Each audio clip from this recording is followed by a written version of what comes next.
The team at the Kansas Rehabilitation Hospital in Topeka joins us now with insight on how administrators, coders, IT specialists, and others keep things moving in a hospital.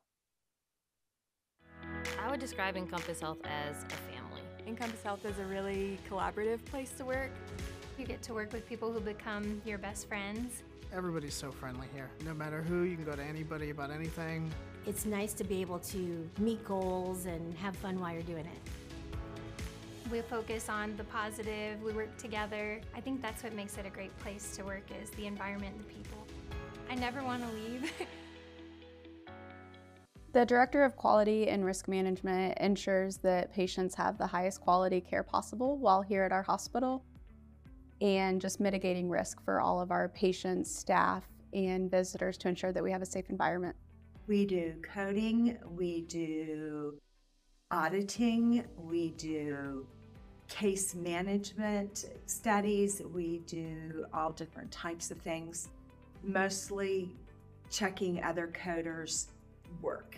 As a patient assessment standards coordinator, I read charts all day. I'm looking for documentation from nursing and therapists specifically aimed toward patient function. And that is all submitted to Medicare and other insurance agencies that helps to determine the patient's length of stay in our hospital based on how much they have lost in whatever illness brought them here. And it also indicates or helps to determine what our hospital gets paid for that patient to be in our care. Health information managers do coding, they do auditing of coding, they do auditing of the electronic medical record, they do statistics, and they actually do coding themselves.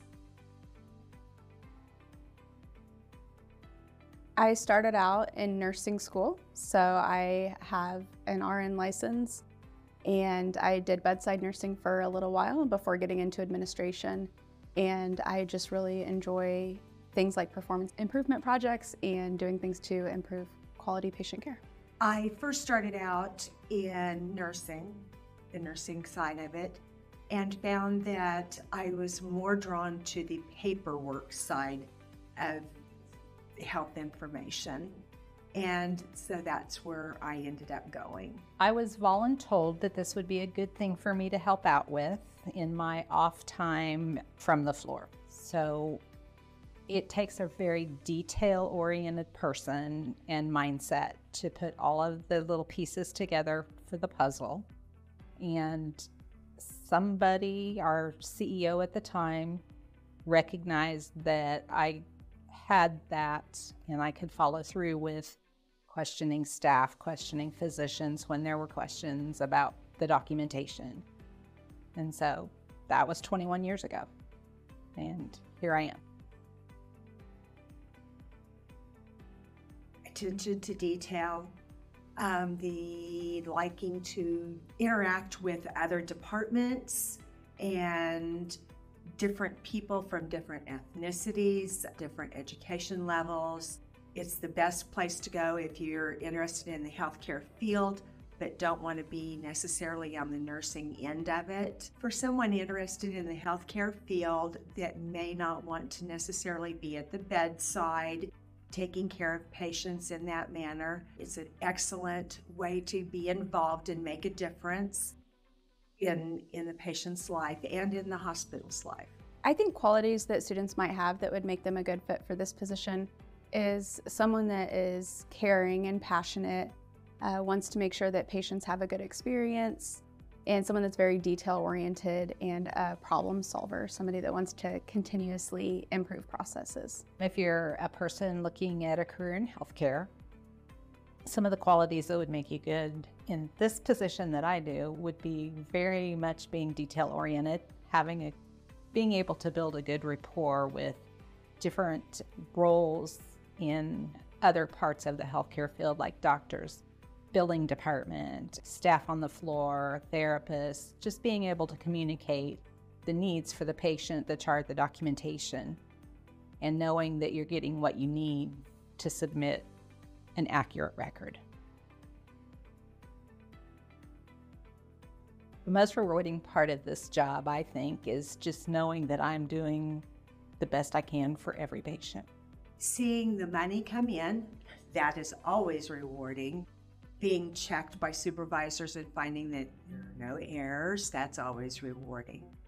And just the fact that I, in this field, am able to interact with nurses and therapists and doctors and janitors and everyone is very rewarding to me. I think the most rewarding part of my job would be when you hear from patients that they had a wonderful experience, that the staff they interacted with was the best quality and that they would recommend our facility to friends or family. Health information management jobs make it better for both the hospital and the patient in that a lot of times it's patient stay is determined on their coding and how it's coded and how much the insurance is going to pay and how much the patient's going to have to pay. So you can make the patient's life better by doing the correct coding. And it also makes it better for the hospital because that's where their money comes from. And if it's not done correctly, then the hospital can be sued or they can be fined by Medicare and other entities. So it's important for both the patient and the hospital. The most rewarding part of my job is knowing that I am impacting patients, their length of stay, so that they can get back to a community setting or to the least restrictive setting.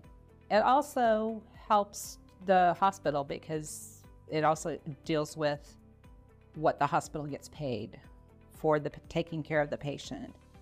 It helps the families because we do education with the families as well. And without all of what I do being submitted to the insurance companies, none of that would happen.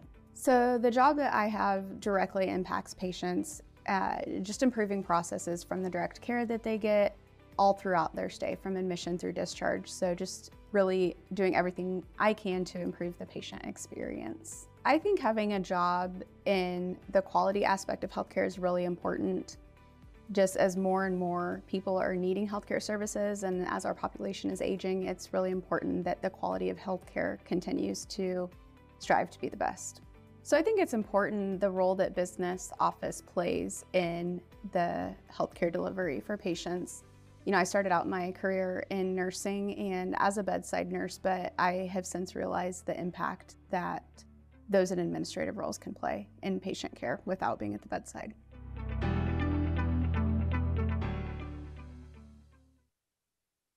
I want to welcome our panel of experts to answer questions about the career opportunities in a hospital business office.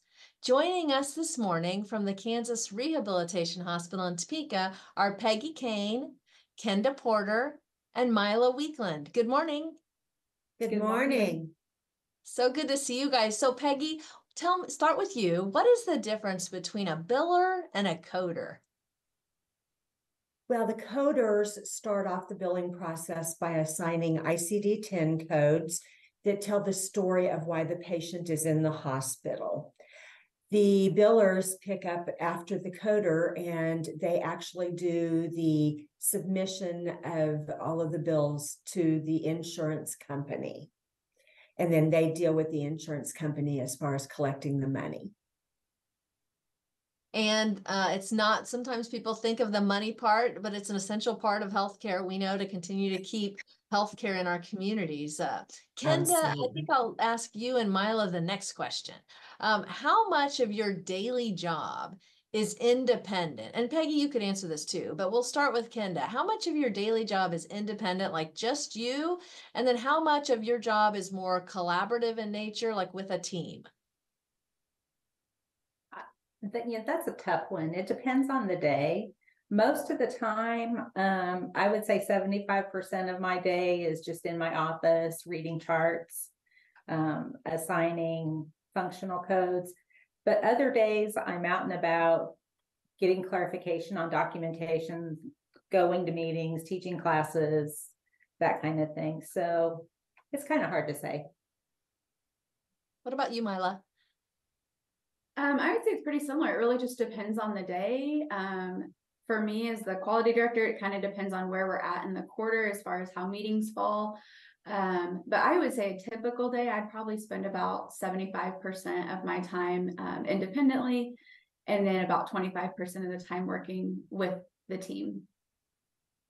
And Peggy, what about you? I'm curious about your job as well.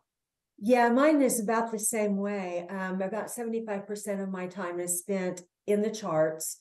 The other part of the time is spent with other departments and with the clarifying documentation with physicians and things like that. So it's probably about 75-25.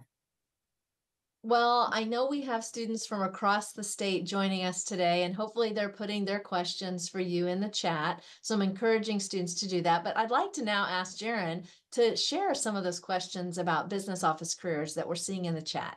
Jaron?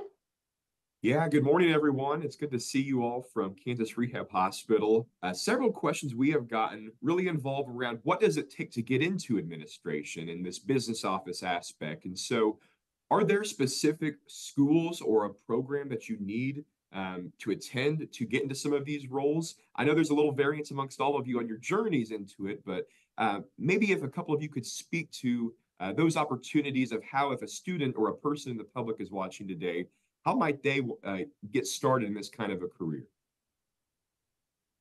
There's several different ways that they can do that. A lot of the community colleges offer the courses that are needed. Washburn Tech has some courses in that as well. Also, the certifying entities like AHIMA and AAPC, they offer the courses as well, and you can take the testing through them and become certified. So there's several different ways that they can go through that. Now, in my role requires a license, so a PT/OT nursing license. So you would have to have that license in and then do the certification process. And my role as well requires a clinical license. So like I said in the video, my background is nursing. So students can kind of start that process even at a technical college, like starting with their getting their CNA license, LPN, and kind of working up from there. Yeah. Great. Well, thank you all. A few other questions, maybe staying with, Peggy, I think some of your focus in particular with some of the HIM areas. You mentioned AAPC, and so someone asked, does AAPC coding certifications, or I guess rather, is AAPC coding certifications required for HIM? They are. A lot of places are requiring this certification now. It didn't used to be that way, but now that is becoming a requirement. And you can do that through either AHIMA or AAPC.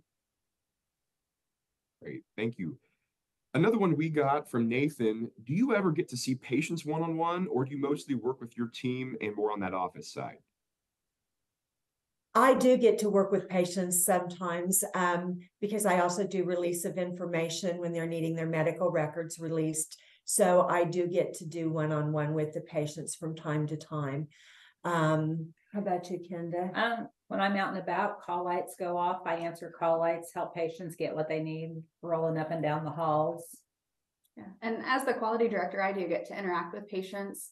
Sometimes good, sometimes bad. If they have concerns, then I'll go talk with the patient and the family to address their concerns and make sure that they're having a good stay.